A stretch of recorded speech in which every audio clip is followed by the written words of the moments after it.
What happens when one of daytime television's most beloved hosts comes face to face with royalty gone rogue?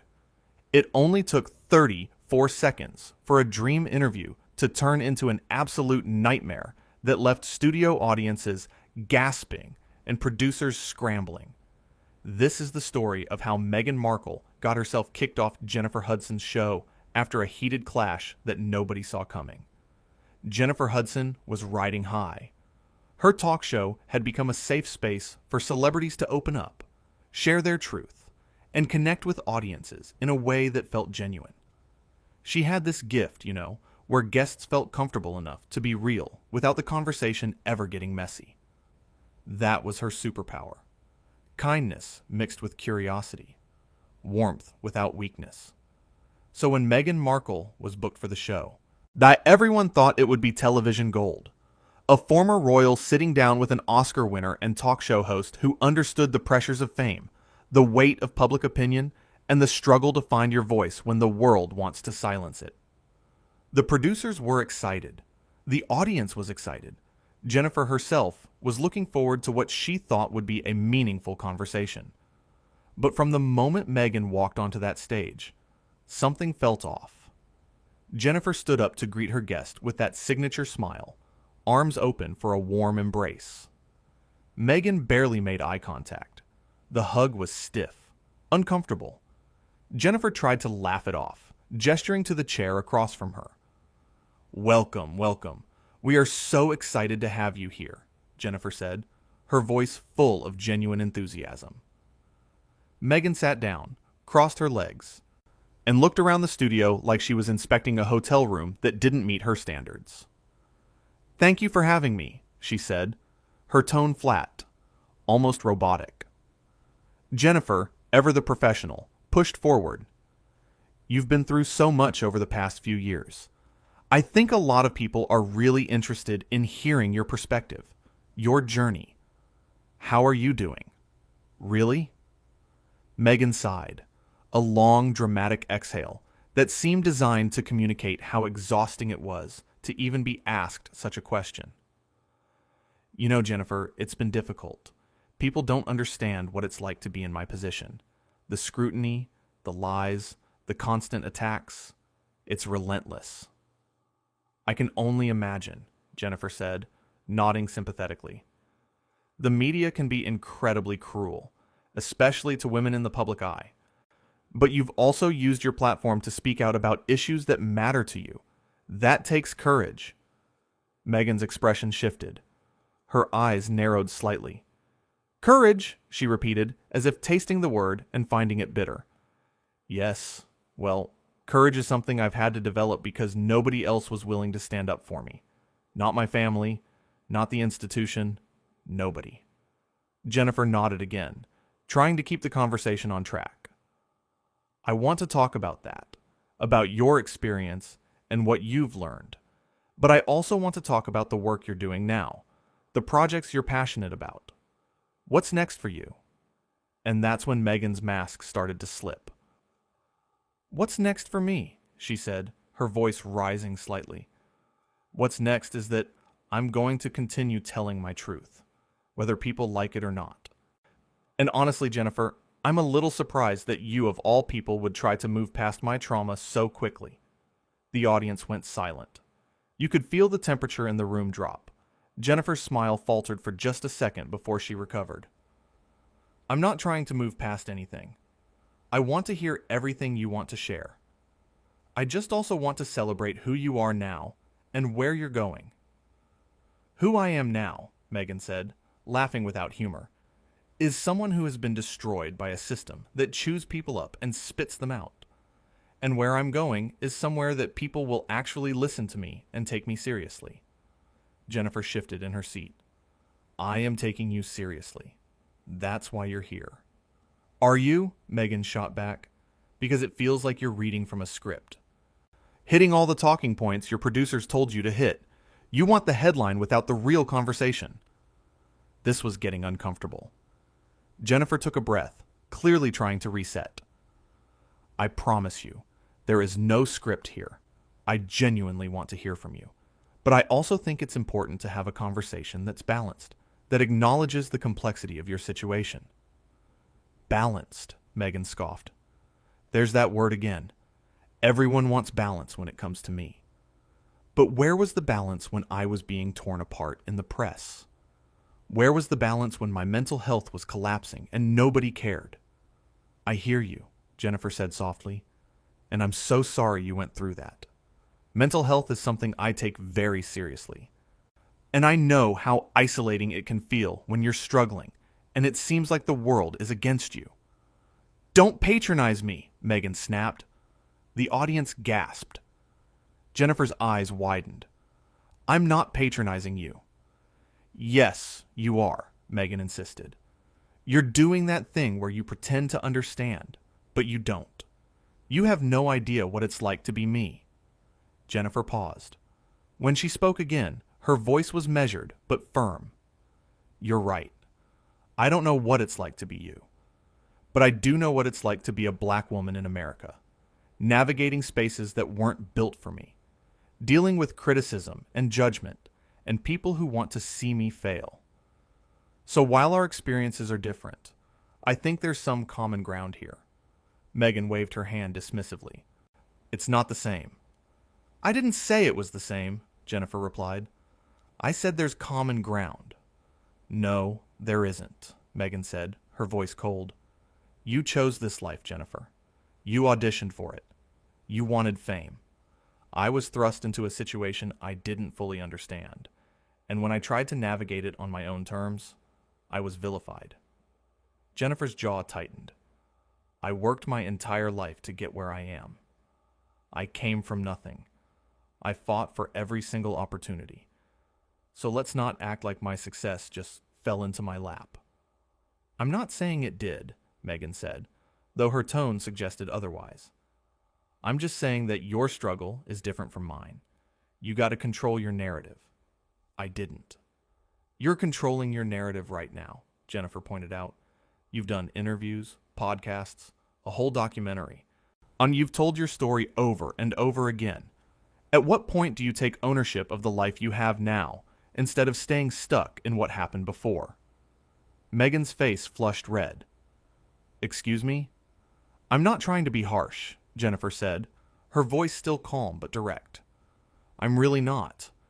But I think there's power in deciding to move forward, in choosing healing over hurt. That's so easy for you to say, Meghan said, her voice dripping with condescension. You have no idea what I've been through. You keep saying that, Jennifer said. And you're right, I don't. But I'm sitting here, trying to have a real conversation with you, and you're acting like I'm the enemy. Maybe you are, Meghan said. The audience murmured. Jennifer sat back in her chair, clearly stunned. Wow. What? Meghan said defensively. You're sitting here, judging me, questioning my choices, acting like I'm being difficult when all I'm doing is standing up for myself. I'm not judging you, Jennifer said, her patience clearly wearing thin. I'm asking you questions. That's what happens in an interview. These aren't questions, Meghan said. They're attacks disguised as questions. Jennifer shook her head slowly. I don't know what you want from me. I want you to listen, Meghan said, her voice rising. I want you to stop trying to control the conversation and just let me speak. You've been speaking, Jennifer said. I've barely said anything. You've said plenty, Meghan countered. Your judgment is written all over your face. Jennifer took a deep breath, clearly trying to remain professional. I think maybe we should take a break. Why? Meghan demanded. Because I'm not playing along? Because I'm not giving you the sound bites you want? No, Jennifer said firmly. Because this conversation has become hostile, and that's not what this show is about. Hostile, Meghan repeated mockingly. So now I'm hostile because I'm defending myself? You're not defending yourself, Jennifer said, her voice finally showing signs of frustration. You're attacking me for trying to do my job. Your job, Meghan said, laughing bitterly. Your job is to make me look bad so you can look good. That's absolutely not true, Jennifer said, her voice sharp now. I have never, ever tried to make a guest look bad on this show. That's not who I am. Well, you're doing a great job of it now, Meghan said. Jennifer stood up. The audience went dead silent. You know what? I think we're done here. Meghan's eyes widened in shock. Are you serious? Yes, Jennifer said. I am. I've tried to be respectful. I've tried to give you space to share your story. But you've been rude, dismissive, and accusatory from the moment you sat down. I don't deserve that. My team doesn't deserve that. And my audience doesn't deserve to watch this. You can't just end the interview, Meghan said, her voice rising in disbelief. I can. And I am, Jennifer said. This is my show. Meghan stood up abruptly. This is unbelievable. You invited me here, and now you're kicking me out because I won't play your game? There is no game, Jennifer said, her voice steady despite the tension. I wanted to have a real conversation with you, but you came here with an agenda, and it wasn't to connect. It was to fight. I came here to tell my truth, Meghan said, her voice shaking with anger. Your truth involves putting me down? Jennifer asked. Because that's what you've been doing for the last 10 minutes. I have not, Meghan protested. You have, Jennifer said firmly. You've dismissed my experiences, insulted my intelligence, and accused me of things that aren't true. I tried to look past it. I tried to keep this conversation going. But I have to draw a line somewhere. Meghan stared at her, clearly not used to being challenged like this. You're making a huge mistake. Maybe, Jennifer said with a shrug, but it's my mistake to make. Do you know who I am? Meghan said, and the audience collectively cringed at the entitlement dripping from every word. Jennifer's expression hardened. Yes, I do. And right now, you're someone who's being asked to leave my show. Meghan's mouth opened and closed, like she couldn't quite believe what was happening. You're going to regret this. I doubt it, Jennifer said calmly. This will be everywhere, Meghan warned. Everyone will know how you treated me. Good, Jennifer said. Let them know. Let them see exactly what happened here. I have nothing to hide. Meghan grabbed her purse from beside the chair, her movements jerky and aggressive. This is exactly what I was talking about. This is exactly the kind of treatment I've been subjected to. No, Jennifer said, her voice cutting through Meghan's tirade. This is what happens when you disrespect someone who's been nothing but kind to you. There's a difference. You have no idea what you've just done, Meghan said, her voice low and threatening. I know exactly what I've done, Jennifer said. I've stood up for myself and my team, and I'd do it again. Meghan turned to walk off the stage, but she couldn't resist one final jab. You know, I thought you were different. I thought you would understand, but you're just like everyone else. Jennifer didn't take the bait. I hope you find what you're looking for, Meghan. I really do. Meghan let out a harsh laugh. Don't act like you care.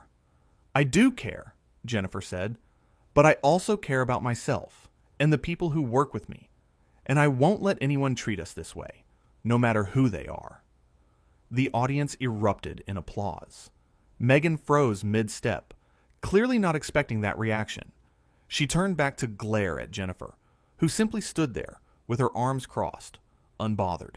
Ah, unbelievable, Meghan muttered before storming off the stage.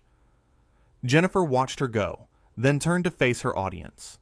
The applause grew louder. She took a moment, clearly processing what had just happened, before finally speaking. Well, she said, a hint of a smile playing at her lips. That was something. The audience laughed, the tension breaking like a wave. Jennifer sat back down, shaking her head slightly.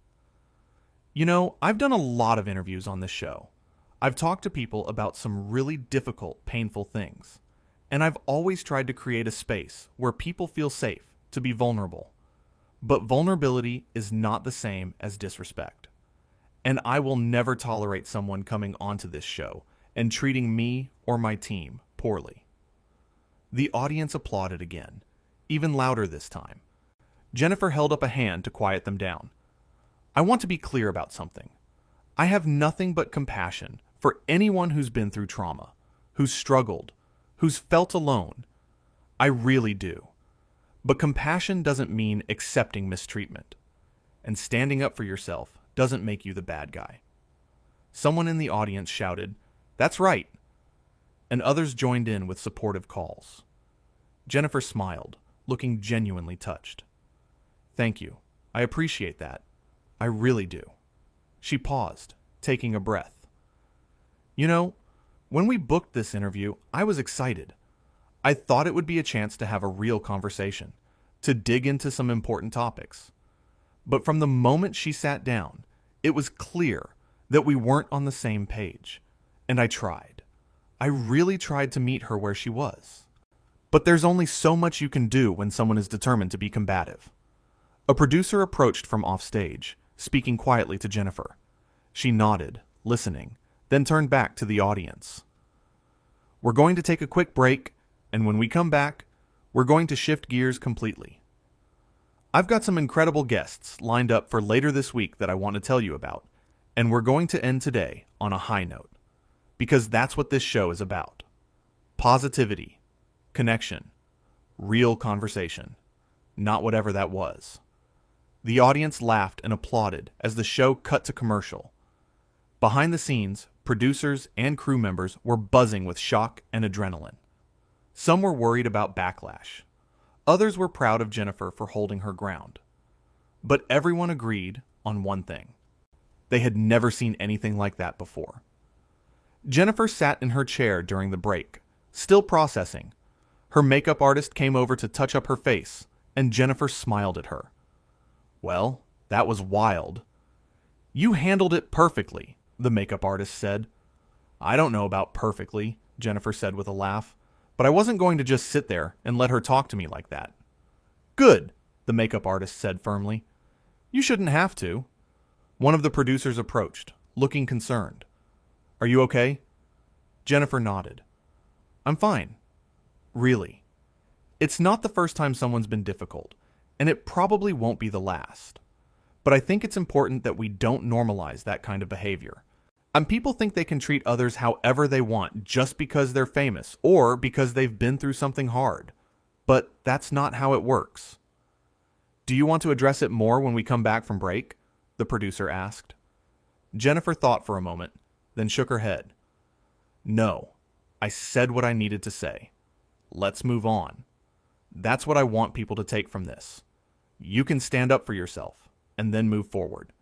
You don't have to dwell on it." The producer nodded, clearly impressed. "Okay, we'll follow your lead." When the show came back from commercial, Jennifer's energy had completely shifted. She was warm, engaging, talking about upcoming episodes and exciting guests. She didn't mention Meghan again. She didn't need to. The message had been sent loud and clear. Back in her dressing room after the show, where Meghan was reportedly furious. She couldn't believe she had been dismissed like that, in front of a live audience no less. She had expected sympathy, validation, agreement. Instead, she got accountability, and she didn't know how to handle it. Her team tried to do damage control, spinning the story in various ways. But the truth was simple. Meghan had walked into an interview with one of the kindest, most respected women in entertainment, and had managed to alienate her in a matter of minutes. She had been given a platform and had used it to attack the very person offering it to her.